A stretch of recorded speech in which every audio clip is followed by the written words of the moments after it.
Sejam bem-vindos a mais um debate de Notáveis Mulheres, desta feita para a quinta e, peço desculpa, a terceira e a quarta parte. Temos um novo painel que convidei estas notáveis mulheres que aqui estão e se encontram comigo para discutirmos o que mudar em Portugal. E para tal convidei Carla Matos, Rosalia Vargas e Isabel Lousada. Começo por apresentar a Carla Matos, que é licenciada em Relações Internacionais, Culturais e Políticas. Em 2009, criou uma marca de joalharia contemporânea, a Carla M, através do upcycling e recycling. Está presente em vários museus, sendo uma das 10 selecionadas para representar o design português em 2010 no MoMA em New York e o MoMA em Tóquio. La Pedrera, Barcelona, Queensland Museum, Austrália, Museum of Modern Art, Chicago, MAC, Áustria, Punta della Dogana, em Veneza, Triennale de Milano. Foi-lhe atribuído o título de embaixadora europeia para o Pacto do Clima. Foi agraciada também com o prémio de 2021 por mérito nas artes. Isabel Lousada é investigadora auxiliar de nomeação definitiva na Faculdade de Ciências Sociais e Humanas, doutora em Estudos Comparados Anglo-Portugueses. Tem orientado os seus trabalhos na linha de estudos sobre as mulheres, com reconhecida aplicação na área, tanto em Portugal como no estrangeiro. É sócia fundadora do MIMA, Museu Internacional da Mulher, integra o Conselho Consultivo da CIGO, que é a Comissão para a Cidadania e Igualdade do Género, é membro da direção do subgrupo WWIH, Women Writers in History, da rede da RAIA, é vice-presidente da AMONEP, Associação Portuguesa de Mulheres Cientistas. Integra a secção de História de Medicina da Sociedade de Geografia de Lisboa. É membro da Associación Española de Investigación de História de las Mujeres. É editora-chefe de Herança, Revista de História, Património e Cultura. Rosalia Vargas é formada em Filosofia, em Educação de Adultos, na Educação e os Mídia e Política de Cultura Científica e Tecnológica. Tem desempenhado cargos de coordenação e direção nestas diferentes áreas, integrando grupos de estudo e avaliação nacionais e internacionais. É presidente da Ciência Viva, Agência Nacional para a Cultura Científica e Tecnológica, e diretora do Pavilhão do Conhecimento Ciência Viva do Ministério da Ciência, Tecnologia e Ensino Superior. Especialista do Benchmarking Study on Scientific Culture for European Commission. Foi presidente do Excite, a rede europeia de museus e centros de ciências em Bruxelas. É membro do comitê da Summer School para formação em museus e centros de ciências na região Euro-Mediterrânea e Médio Oriente. É membro da direção da Associação de Centros de Ciência e Tecnologia em Washington, D.C.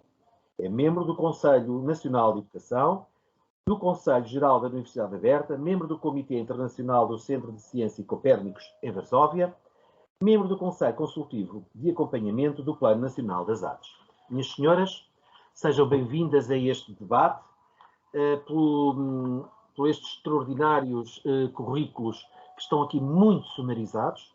É uma honra, creiam, recebê-las neste debate das Notáveis Mulheres. Vamos começar esta nossa conversa, e começo por Carla Matos. Discutiremos agora, na primeira parte, dois tópicos que vos vou propor para esta nossa conversa informal sobre o que mudar em Portugal, o que planear para a sociedade. E deixo já este primeiro tópico. Sociedade civil / participação e cooperação. Carla Matos, o que te sugere este tópico, tendo em perspectiva planear Portugal, o que mudar em Portugal?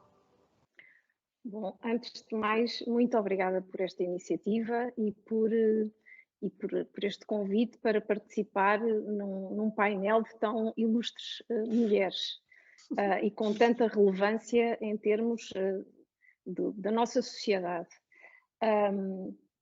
Nós, de facto, em termos de sociedade civil e É claro que eu também vou fazer aqui uma perspectiva um bocadinho à luz do que são as minhas valências e do que é o meu percurso. Eu acho que cada vez mais nós temos que chamar a sociedade civil para temas importantes. Acho que se deixa muito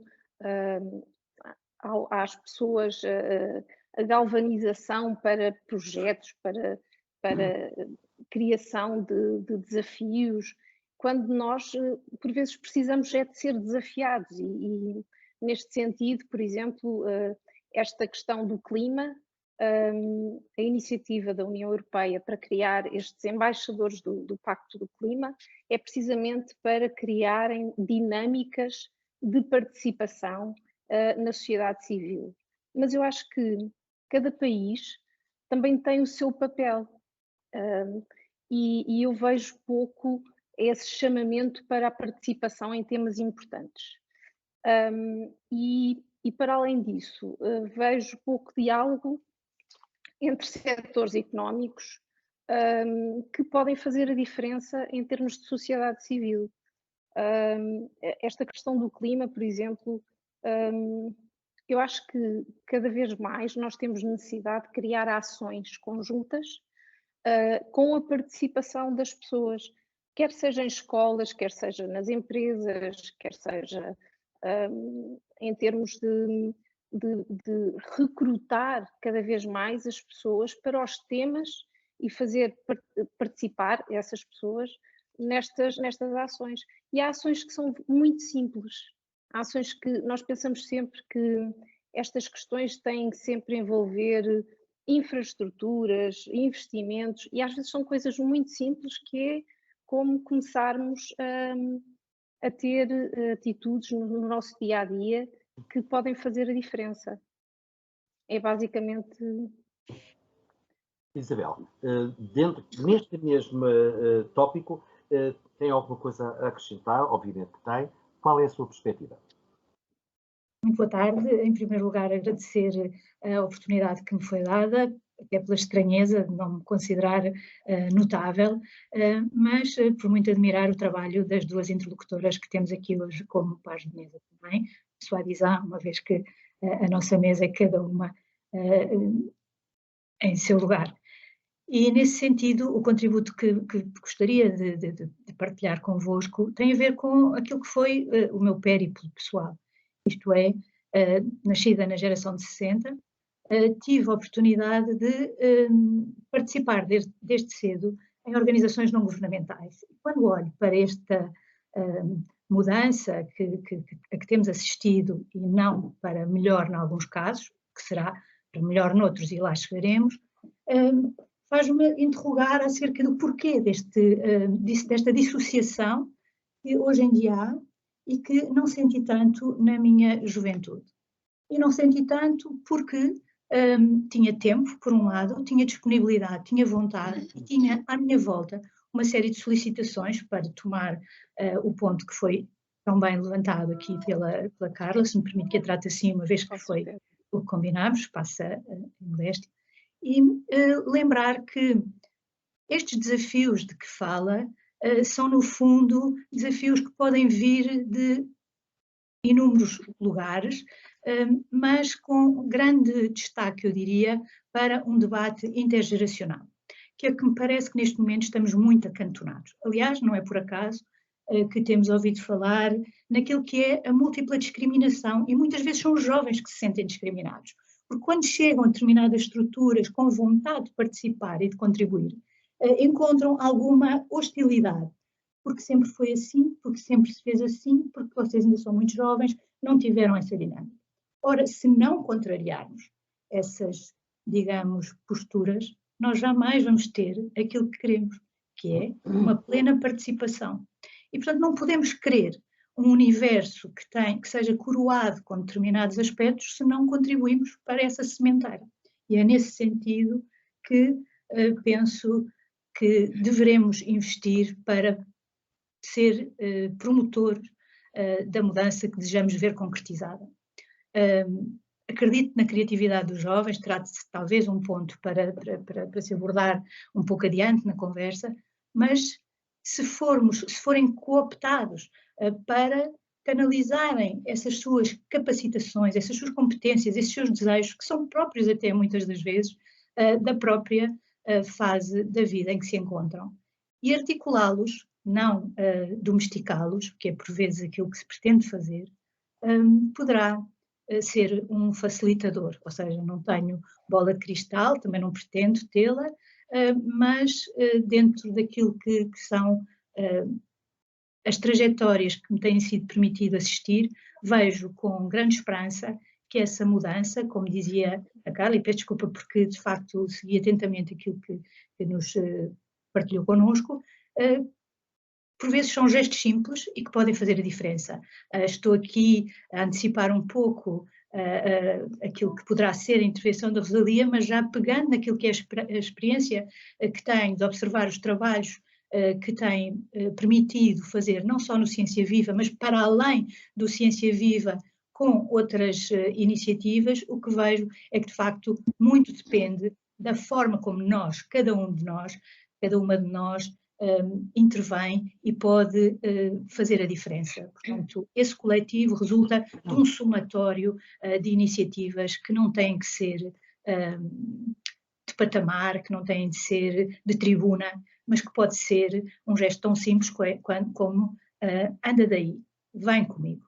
E, portanto, lançando esse repto, eu estou a acreditar plenamente que as novas gerações estão aptas para o fazer. E mais, muito desta dissociação que se faz entre gerações, quase hostilizando e ostracizando alguns grupos, poderia ser melhorada. Rosalia, e se bem que a Isabel Ousada já abriu também essa portada, mas há aqui também algo interessante, através também da sua nota biográfica, que desempenhou cargos de coordenação e direção em várias áreas. É aqui também interessante perceber isto, é que é importante abrir as portas, mas é também que as várias entidades, as várias instituições numa sociedade também cooperem, correto? É a sociedade civil a funcionar não só nos indivíduos, mas nas instituições, cooperando, não é assim? É isso mesmo. Viva! Quero também, bom, porque é a minha primeira intervenção, agradecer muito e cumprimentar a Carla e a Isabel. Não posso estar em melhor companhia, de facto, porque são mulheres notáveis naquilo que fazem e têm criatividade, têm conhecimento e gerem tudo isso com arte e ciência, é verdade. A ciência está em todo lado e a arte está aqui também muito presente. Pois, o que é que eu posso dizer? É que, de facto, levando a minha experiência da Ciência Viva, que já vão 25 anos, parece impossível, mas nós comemorámos no ano passado 25 anos de atividade e é um ápice, de facto, mas leva uma geração, não é? É um trabalho de uma geração para mudar alguma coisa na sociedade. E perguntam, mas o que é que foi mudado na sociedade, concretamente a nível da cultura científica, da literacia, do conhecimento? Bom, aquilo que eu posso dizer, e de facto isto é um trabalho de muita gente, muitas instituições, lá vem a cooperação, é que, por exemplo, o último resultado do Eurobarómetro, que é um instrumento europeu que mede a literacia dos europeus, pela primeira vez traz Portugal acima da média europeia e até em primeiros lugares em muitos indicadores. Portanto, estamos felizes, já não choramos cada vez que vemos os resultados, são sempre tão ruins para nós, estamos lá no fim da linha. Não, em outubro deste ano estamos mesmo no topo dos indicadores. Estou a falar naquilo que é a literacia científica. Isto leva tempo. Aliás, recordo aqui as palavras do professor Mariano Gago, com quem tive a honra de começar este projeto e ter trabalhado durante 20 anos, em que ele dizia uma frase lapidar: ninguém sabe o suficiente para fazer tudo sozinho. E isto é fundamental. Ele dizia muito, cooperem, tenham parcerias, façam, quer nacionais, quer internacionais, e daí ver, de facto, a Ciência Viva tem um leque muito, muito abrangente de cooperação com vários países, de trabalharmos em rede. É isso que o país precisa. Portugal precisa muito de trabalhar em rede. E aquilo que nós vemos muitas vezes é que pessoas das mesmas áreas não se conhecem. É verdade que é sempre difícil, não temos que conhecer todos, nem sabermos todos o que todos fazem, mas temos que conhecer mais. Temos que fazer esse olhar para fora, para o outro, para cooperar, porque temos muita criatividade. Portugal tem muita criatividade, nós trabalhamos muito com jovens e estimulamos essa criatividade e essa curiosidade, mas temos que mudar, não são camadas, mas são patamares de compromisso. Temos que mudar para um compromisso, talvez, no país, que é o compromisso realmente do rigor, da cooperação, de elevar o nível de autoestima. Somos muito chorões, somos muito resmungões, estamos muito mas, bom, fez aquilo, mas nós sabemos que há muitos mas não vamos olhar para os mas e vamos olhar para aquilo que projeta. Quem faz as coisas projeta para outros patamares e para outros conhecimentos. E, de facto, nós temos em Portugal nichos de atuação que são bons em qualquer parte do mundo, ao mesmo nível e até, em muitos casos, melhores ainda, do que a média daquilo que se conhece internacionalmente. Falta-nos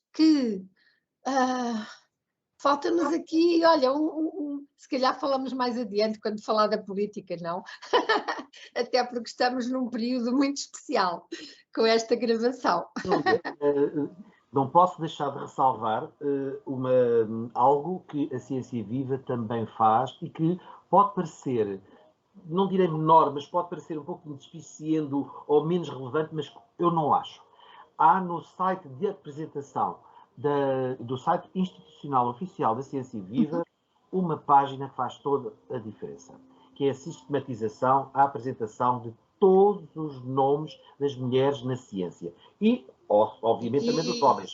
Mas aqui, como estamos a falar das notáveis mulheres, eu acho, e eu tive conhecimento disto já há alguns anos, e pelas razões óbvias, porque se a matriz portuguesa criou e fundou e continua na sua cena do Prémio Fémina, a vossa página é para nós uma fonte de inspiração também, obviamente.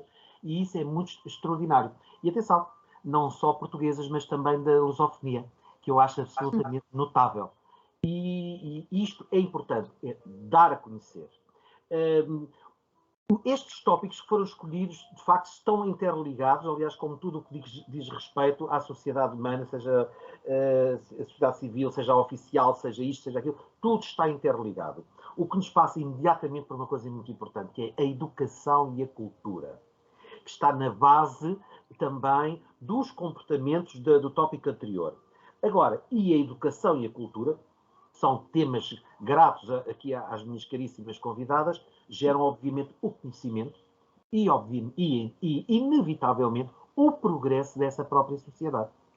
Vamos agora começar aleatoriamente.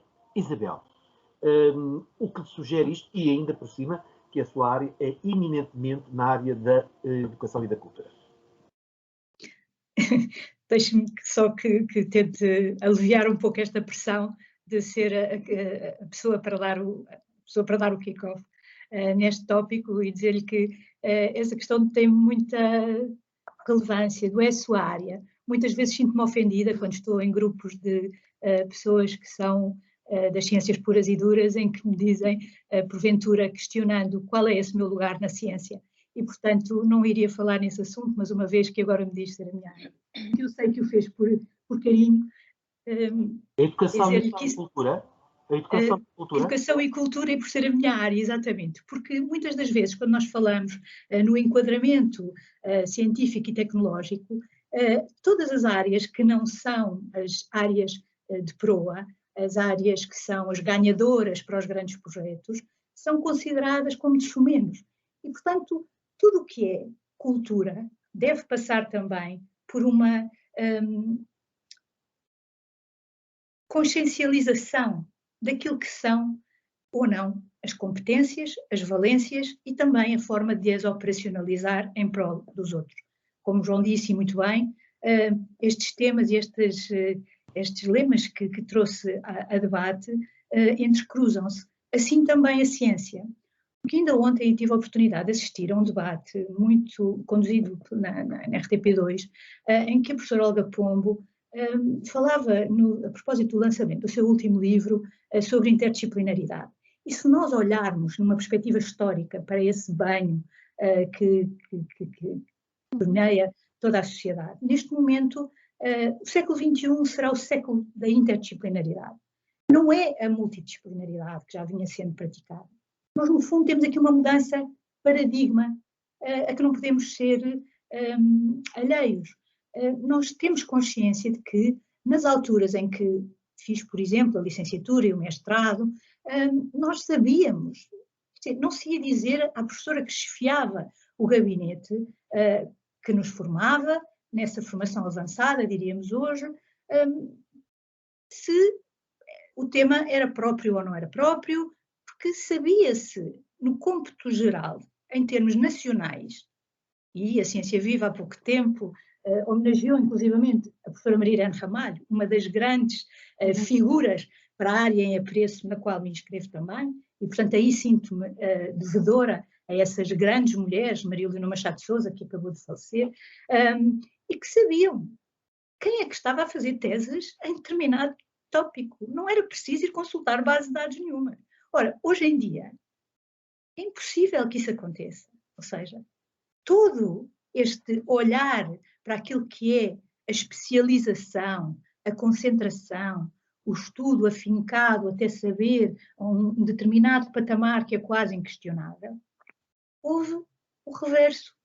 Portanto, nós estamos noutro momento, num momento em que as várias ciências dialogam entre si, se iluminam, se enriquecem. Uma neurocirurgia, portanto, vamos pensar, ontem o caso dado foi o da cibernética, eu penso nas neurociências. Nada disto é por acaso. Não é diluir o conhecimento para esse banho cultural poder ser também permissivo para que áreas artísticas se desenvolvam, que haja um valor material atribuído àquilo que muitas vezes, à partida, parece que não gera lucro. Porque a nossa sociedade não pode continuar a evoluir se só nesse aspecto nós quisermos olhar para os contributos individuais e coletivos. É que, hoje em dia, esta cultura do conhecimento, esta cultura do coletivo, deve sair daquilo que é o elementar para sair para o colaborativo. Uma cultura que seja um banho geral, mas que tenha capacidade para não perder talentos, para não perder vocações. E quando nós ficamos muito dentro das nossas áreas ou dentro daquilo que julgamos ser as nossas áreas, nós estamos a perder e estamos a fazer perder aqueles para quem entregamos o nosso tempo e o nosso esforço e o nosso trabalho, sejam organizações não governamentais, sejam lucrativas, não lucrativas, sejam as nossas, no mero exercício das nossas competências e na nossa profissão. E penso que isso é muito importante para que as gerações que vêm se apercebam de que os nossos contributos são dar o melhor de nós próprios na medida das nossas capacidades.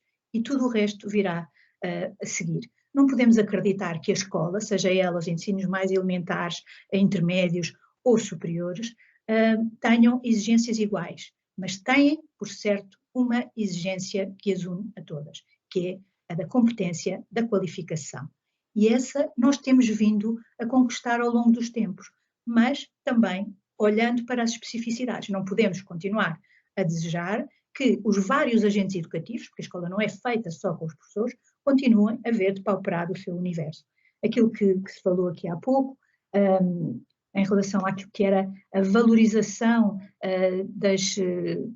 dos vários intervenientes, tem que ser cada vez mais uma verdade e um desejo, uma aspiração. Antigamente havia quem sonhasse como profissão ser professor, havia quem sonhasse estar a brincar com os seus amigos, querendo ensinar alguma coisa. Hoje em dia parece ter havido um retrocesso. Isto passa pela valorização das profissões e, neste caso, eu diria muito a dizer de outras, a valorização do estatuto daquele que é o mestre, quem ensina, a professora. O professor é fundamental. Não podemos ter pessoas que sejam as melhores para desempenhar os lugares, sejam elas homens e mulheres, se não tivermos o reconhecimento por esse trabalho, que é, no fundo, aquilo que todos nós desejamos que seja o produto melhor conseguido para o nosso crescimento enquanto país, enquanto geração e enquanto cidadãos do mundo. Carla, também é importante aqui refletir sobre quando uma educação à cultura, no caso do conhecimento, e se utiliza também uma consciencialização que é muito atual, que é a consciencialização das alterações climáticas, do clima, do que nós hoje temos que nos lembrar de que a nossa pegada é muito pesada no mundo, mas que podemos tornar também algo muito importante. No teu caso, fazes com que ela seja reutilizada e que ganhe beleza. Como é que isto também, qual é o impacto que isto pode acrescentar e o que é que tens encontrado ao longo desta tua carreira, que tu começaste a usar estes exemplos e apresentar esta nova vertente e da tua concepção artística? Que impacto é que teve nas pessoas e quais foram as respostas das pessoas sobre isto? Sobre este ponto da educação e cultura, conhecimento é progresso e progresso também é conhecimento. Portanto, é indissociável e para além destes dois pontos, eu acrescento a cooperação entre as várias disciplinas e a sociedade civil, entre o nosso papel enquanto profissionais de uma área e a sociedade civil. Nós também temos um papel na sociedade que é educar para a cultura, para o clima, para a sustentabilidade, para tantas outras coisas. No meu caso, eu comecei a minha marca há 11 anos e a minha marca começou com esta necessidade de criar soluções para materiais que são produzidos em excesso, materiais industriais que são produzidos em excesso e que é necessário dar uma solução. Essa solução será tanto melhor quanto mais valor nós acrescentarmos.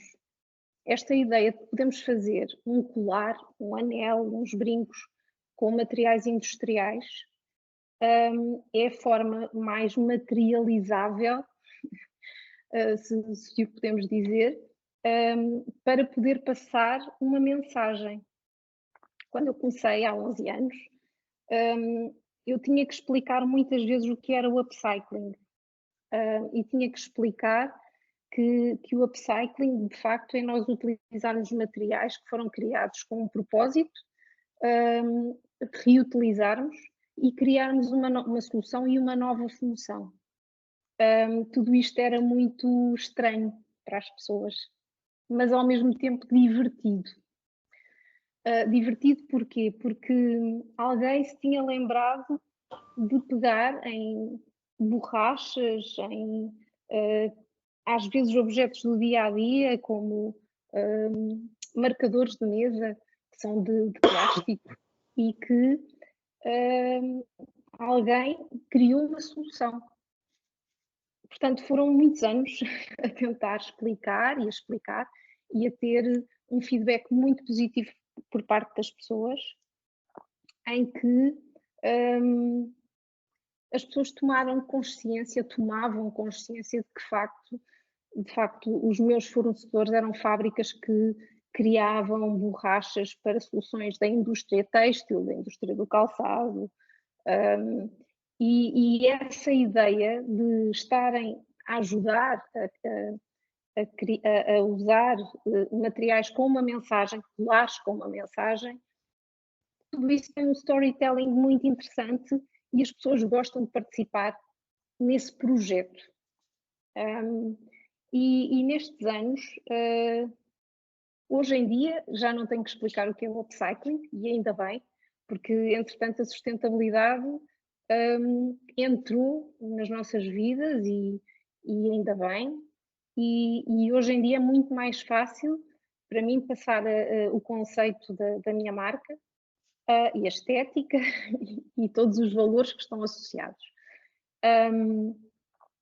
E, portanto, eu tenho visto, ao longo destes 11 anos, uma evolução muito positiva em termos da tomada de consciência de que temos que ter um caminho mais sustentável e que temos que ter práticas mais amigas do ambiente.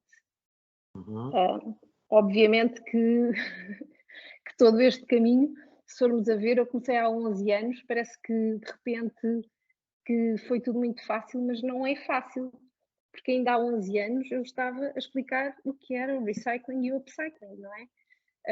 E parece que foi, de repente isto aconteceu. Mas não, isto é um caminho que já há muitas pessoas, não fui a primeira com certeza, obviamente, mas que já muitas outras pessoas estariam a alertar para esta necessidade de alterarmos alguns comportamentos. Mas sobre a educação e cultura nós temos tanta coisa para resolver, não só em termos desta parte de práticas e de reforço, de cidadania, etc. Nós temos, eu acho que cada vez mais nós temos que também ter uma abordagem mais prática na educação.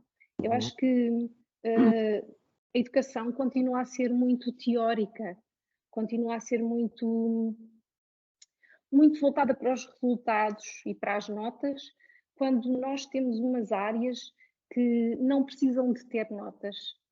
São áreas que têm que ser exploradas por si, em que os alunos têm que sentir que fazem parte de um projeto que é para além da nota, que é a parte de adquirirem valores, de adquirirem práticas e de adquirirem alguns conhecimentos. Também enriquecimento próprio. Passo para a Rosalia, porque é importante que também, além do mais, a educação e a cultura, conhecimento e progresso, há também uma vertente na sua biografia profissional, que é relacionada com os museus, que é também uma ferramenta muito importante para o conhecimento das pessoas. Que o museu não tem que forçosamente só ter uma narrativa do passado. Portanto, e os centros de ciência são exemplo disso, não é? Exatamente. Portanto, como é que encara verdadeiramente aqui uma educação e a cultura, que a cultura é muito vasta, engloba em si toda a capacidade humana de desenvolvimento perante tudo, versus conhecimento e também o progresso, e tendo essas várias e novas reinterpretações daquilo que era no passado algo que neste momento pode ser reavaliado e fazer-se com novas abordagens. Olha, é muito engraçado quando põe o tema educação e cultura. Difícil de tratar, porque a cultura geralmente é assim a flor na lapela, em qualquer das áreas. E é uma coisa que me irrita profundamente. Então, na cultura científica, fala-se muita coisa, há muitos projetos, é muitas áreas, é muita parte económica. Vejamos agora, o que está em discussão cada vez mais, não é? É sempre a economia, os grandes temas fortes da sociedade, mas a economia está no topo e as questões fiscais e as finanças, etc. Como se isso não fosse alimentado pela educação e pela cultura, porque isso é que vai levar a que os cidadãos sejam mais ativos, interventivos, possam fazer mudanças na sociedade e possam contribuir, de facto, para uma melhoria, porque é isso que queremos sempre, quer na educação, quer na cultura. Mas a cultura é assim, a flor na lapela.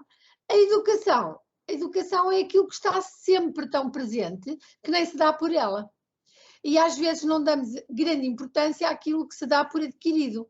As escolas existem, a educação está estabelecida na sociedade como algo que é natural no sentido de estar programado, existe. Portanto, as famílias põem os filhos nas escolas, as crianças e os jovens vão fazendo percursos de conhecimento e a educação é em muitas áreas e em muitos níveis. Mas, de facto, eu acho que uma das grandes mudanças, se pudermos pensar assim, que a sociedade vai ter nos próximos anos, não é daqui a 500 anos, mas daqui a 5, 10, é a educação. Eu acho, porque hoje aprende-se, já sabemos isso, em tantos lugares e a escola nem sequer às vezes é o mais interessante. Embora eu sou a favor da escola, e é uma instituição de enorme importância na sociedade, é uma instituição pilar, mas tem que ser repensada para se abrir a uma sociedade que está em mudança. Os jovens não podem estar a aprender na escola aquilo que já não acontece na sociedade. Estão a ser preparados para profissões que já não existem ou que já não estão naquele modelo. Não estou a dizer com isso que há uma matriz, e agora, João, uma matriz, as matrizes são importantes, que há uma matriz ou um modelo que não é necessário ou que não informa o conhecimento. Não, precisamos disso, mas precisamos de perceber que se aprende em muitos lugares. Os museus são lugares excelentes de aprendizagem e já agora eu mencionei o meu grande mestre, o professor Mariano Gago, e vou mencionar outra vez. A primeira vez que eu tive contacto direto com ele, que não conhecia antes, foi numa conferência. Numa conferência em Lisboa, eu era professora e fui lá à conferência e ouço dizer, bom, gosto muito de ver aqui tantos jovens, quer dizer que faltaram à escola. Ótimo, faltem à escola. Faltem à escola. Eu achei aquilo, estou a falar de uma coisa que terá acontecido há 30 anos, achei bonito, achei inovador, achei ousado e não podia ser interpretado assim à la lettre. Era de facto um faltar à escola que significa muito mais do que um convite a uma rebelião qualquer. É mesmo um convite a uma mudança. E por isso a mudança assume aspectos tão diferentes quanto aprender num museu, aprender num centro de ciência, e já agora nós temos uma rede de 20 centros de ciência viva que estão instalados em sítios tão magníficos como uma antiga prisão, uma antiga igreja, um convento, uma fábrica, uma mina. São lugares que tiveram uma memória, uma tradição e que foram devolvidos à sociedade agora com outra função. Têm conhecimento, têm ciência e é isto que faz mexer a sociedade. Há essa mensagem, faltaram à escola, é porque foram em busca de novos conhecimentos, outros conhecimentos em outros lugares. Minhas caras, vamos ficar por aqui na primeira parte. Convido-vos a guardar mais um pouco para depois para a segunda parte. Quanto a vós, aguardo-vos para a segunda parte deste segundo debate, deste segundo painel relativamente ao O que mudar em Portugal, com este extraordinário painel que de facto promete. Até já.